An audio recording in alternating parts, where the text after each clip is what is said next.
Alright guys, welcome back to another video. Before we dive in, I just want to say thank you to everybody who's here. We hit 1100 YouTube subscribers, which is not a lot to some people, but for me it's a lot. So thank you for being here. You mean everything to me. I wouldn't do this without you, so thank you. And if you're new here, make sure you subscribe, like the video, all of that good stuff. So last video I showed you some of the behind the scenes design tricks that you can use in Canva to add to your funnels. I kind of go in stages where sometimes I talk a lot about getting clients, and then I talk about design, and then I talk about different tools. But I hope that you guys like it and that is helping you in your business. And in this video, because it hit me, some people don't know that you can actually do certain things with Canva, like removing the background from an image, because I use another tool. So I thought, why don't I show you how to remove the background from an image inside of Canva, and then show you the difference between Canva and Clippingmagic, for an example. So we're gonna do that comparison today. And if you want, obviously the full advanced course, link is in the description, where we have over 100 video along with weekly calls where I coach you, and private community, all of that stuff if you want support. So now let's dive into the tutorial.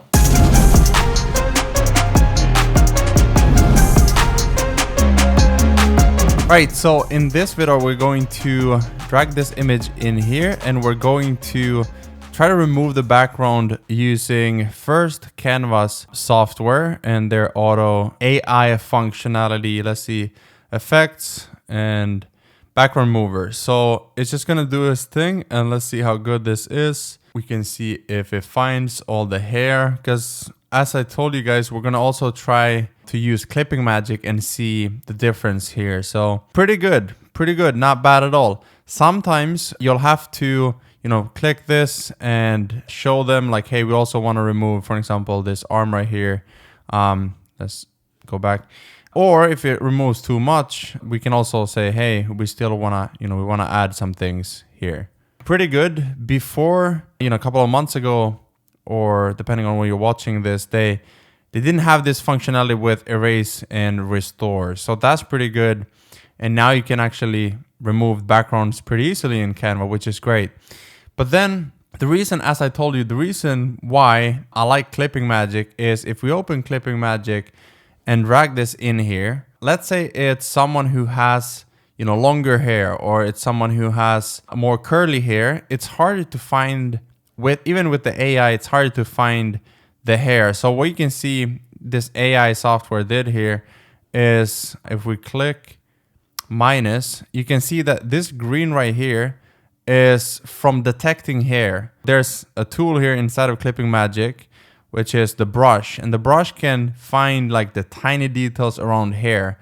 So you might want to use that. Again, we have more tutorials around like Clippingmagic in other modules. Just want to show you the difference here with Canva and Clippingmagic, that sometimes in Canva you might have to actually, let me open another image, drag it in here, and see if we can delete the background just as easily on that one. So we're gonna go with this one and see if it can automatically erase the background of this one as well. So I'm gonna click background remover and see.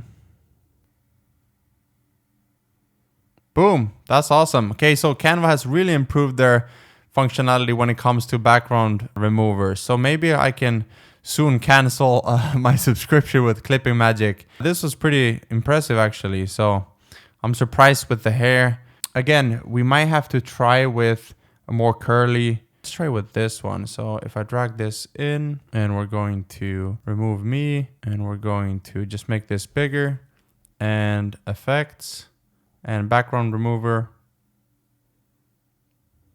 Just pick the first image I can find. We just crop it. It's actually pretty good. I'm surprised actually, Canva. Wow. Okay, so if we did the same thing with Clippingmagic, we're gonna drag this in Clippingmagic as well.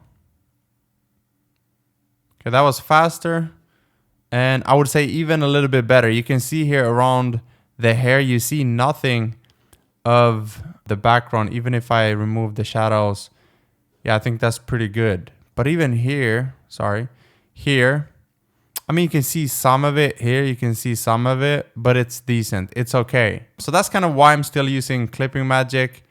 But for an example, if you want to add, you know, graphics to this, let's just go back to the one that I was using for an example. And if you wanted to add, let's say, an element to this is why it's important for you to remove the background. This is when you can do that. Again, now we set it as the background. You just undo that and then you download it. You add that to your funnels. Boom, you would add it here and it'll look great. So with this said, hopefully you like this video and this comparison, and I'll see you in the next video.